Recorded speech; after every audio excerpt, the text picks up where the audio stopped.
If you don't believe you're worth anything, obviously your confidence is there. If you don't believe you're able to go do anything, obviously your confidence is there.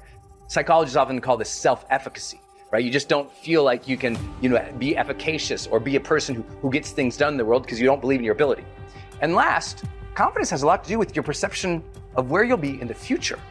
If you think you're gonna be broke and a loser in the future, obviously you're not gonna go for it today. We need to eliminate the negative self-talk, and an environment that's easy to get stuck in sometimes can be the negative self-talk. And there's so much negativity in the world, and if you don't actively work to shift your focus, to shift your thoughts in your mind, that negativity will consume you. And that's where the law of attraction comes in. Now, for me, it's about focusing less on what I don't want to happen in the future and actually focus on what I do want. And again, I think a lot of people focus on what they don't want too much. And you start to attract the things you're thinking about. I don't want this, I don't want that. Those things start to come to you. You start to see them. Where your focus goes, your energy flows. And so if you're focusing on the negative, guess what's going to happen? Your energy is going to go to the negative, and everything is going to be negative because that's where your focus is. That's where your energy is flowing. Listen to me.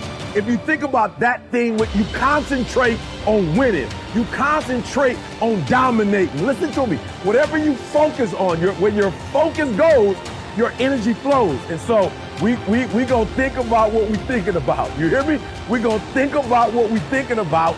And when we think about those things which are pure, listen to me, come on. That stuff that's true, right? Whatsoever things are pure, whatsoever things are true, whatsoever things are lovely, whatsoever things of a good report. Are you hearing me? Meditate on this stuff. Focus on this stuff. It don't mean negative things won't happen, but we're not focusing on it. Are you hearing me? It don't mean that negative things won't transpire, that as you go through the day, something bad won't happen, but we're not going to meditate on it. We're going to focus on what's positive. We're going to focus on what's good, right? And when we focus on that, that's where our energy is going to go. And what's going to happen is the outcomes are going to reflect our thinking. Instead of focusing on what's wrong with you, start focusing on what's right with you. You may have weaknesses. You've made mistakes. We all have. But there's a lot more right with you than there is wrong with you.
All those years.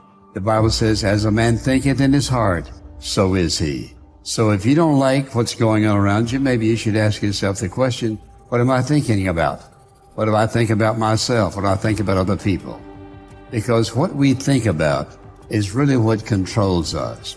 For example, our relationship to God, our relationship to each other, our sense of direction in life, whatever we accomplish, our failures in life, all of that is a result of the way we think.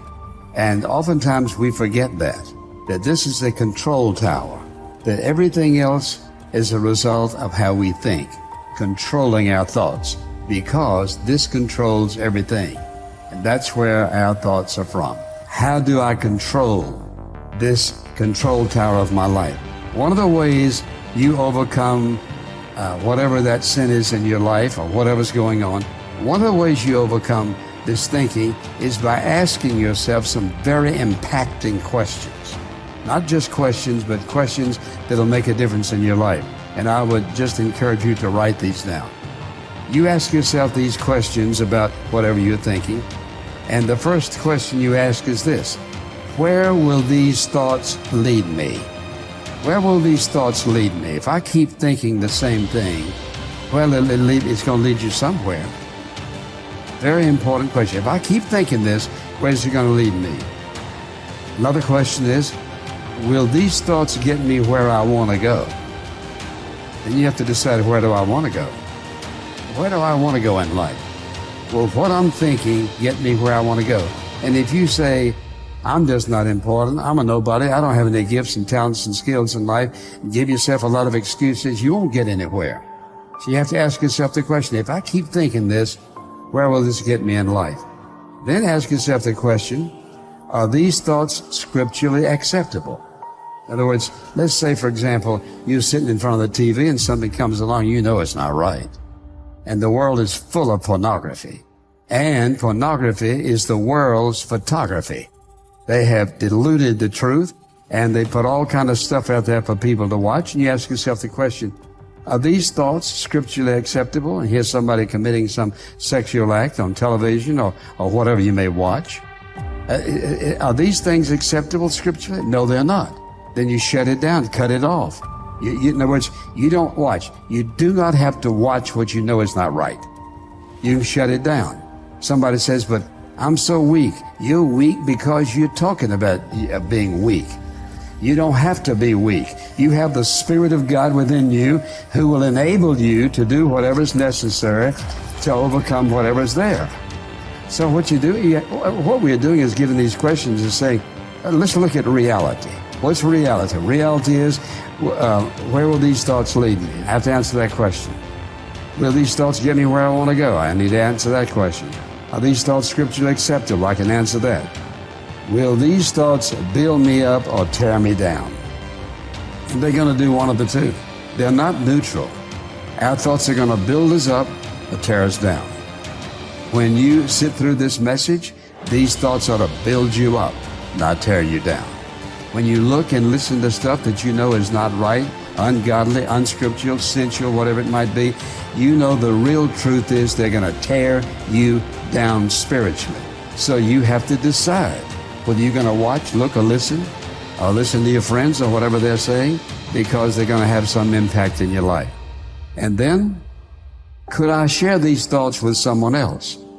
Whatever you're thinking, could you share it with somebody else? Or is that one of those thoughts that, no, you couldn't? And then, where did these thoughts originate? And some thoughts did not originate with the Word of God. They did not originate in heaven. They did not originate in godly living. They did not originate in anything that's holy. And they did not originate in anything that is good for you. So when you analyze the thoughts, where did this come from? Why am I thinking this? What's the source of this? What is this going to do in my life? Watch this. All of those questions, you have the right and the power to answer for your life. Nobody else can answer them for your life. You have the power to answer them for your life. And we're just talking about how you think about yourself and the power of your thoughts. And you just think just these questions alone.